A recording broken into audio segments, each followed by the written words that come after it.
नमस्कार जी, आपके सभी दर्शकों को और श्रोताओं को। मैं Prajapati Rajendra Jakhar, ex serviceman army से और एक्स प्रिंसिपल एजुकेशन डिपार्टमेंट से, और आज यहाँ ओबीसी ब्रिगेड के इस आह्वान पे इस सम्मेलन में हम लोगों ने शिरकत की है।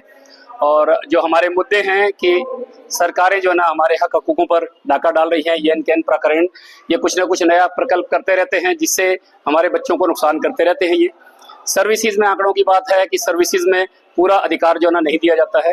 कहने भर को आरक्षण है कि 27% आरक्षण दिया हुआ है, लेकिन क्लास 1 और 2 का हमारा अभी भी आरक्षण 27% पूरा नहीं दिया जाता है।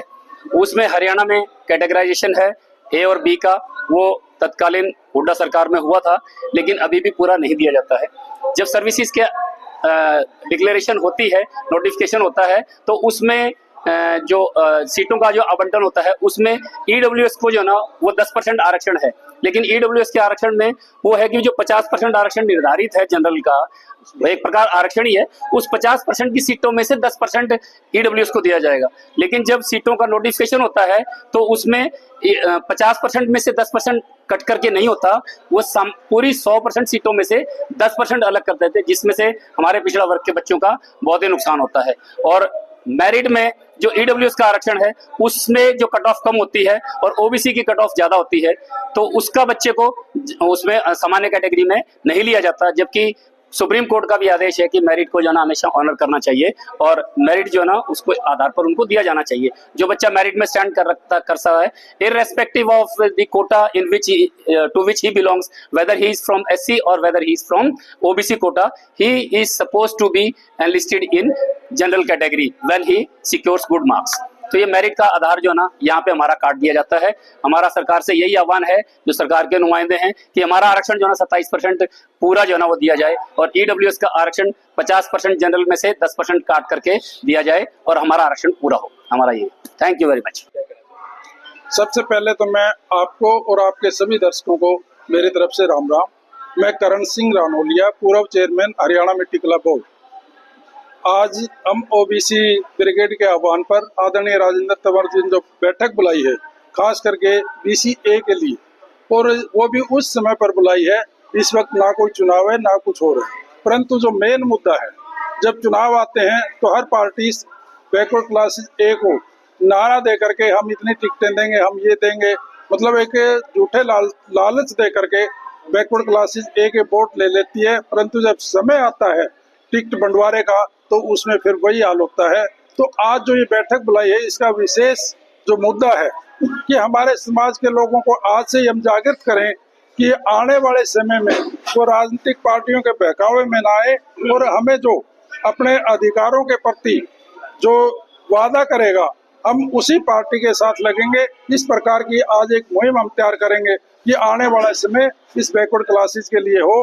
विशेष करके जो नौकरियों की बात है, आदरणीय जो हमारे हरियाणा प्रदेश के मुख्यमंत्री नायब सैनी जी है, उन्होंने भी कहा था कि सरकार आते ही पहली कलम से मैं क्लास फर्स्ट और क्लास 2 को 27%, जिसमें 16 और 11 करूंगा और जो बैकलॉग कोटा उसको भरूंगा, लेकिन आज तक उस पर कोई भी कार्रवाई ना हुई है और ना कोई कार्रवाई चल रही है।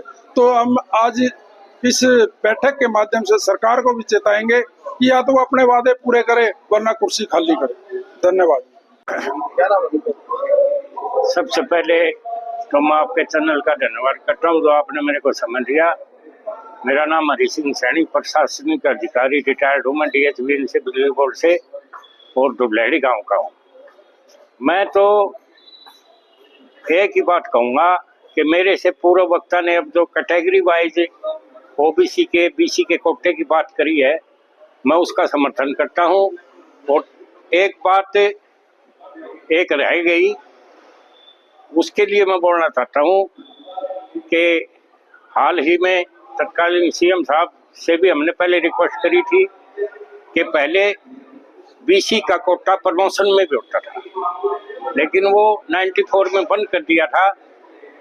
इसलिए इस सम्मेलन के माध्यम से ये हमारी डिमांड है कि बीसी का कोटा प्रमोशन में तुरंत प्रभाव से लागू किया जाए। सुप्रीम कोर्ट के आर्डर हैं लेकिन इम्प्लीमेंट नहीं हुए, उसको इम्प्लीमेंट किया जाए और जो भी बैकलॉग हमारा है उसको प्रमोशनों में भरा जाए और डायरेक्ट रिक्रूटमेंट की बात तो पहले बताई दी, उसमें भी हमारा काफी बैकलॉग पड़ा है। बड़ी बड़ी पोस्टों के अंदर हमें कुछ नहीं मिलता, और जो भी पार्टी आती है चुनाव के टाइम में प्रलोभन दे करके हमारे वोट बटोर ले जाती है और बाद में भूल जाती है। इसलिए ओबीसी के जितने भी साथी हैं, मोर्चे हैं, विभिन्न प्रकार के बने हुए हैं, उनसे मैं प्रार्थना करूंगा कि जो सोवत है वो खोवत है, जागत है वो पावत है।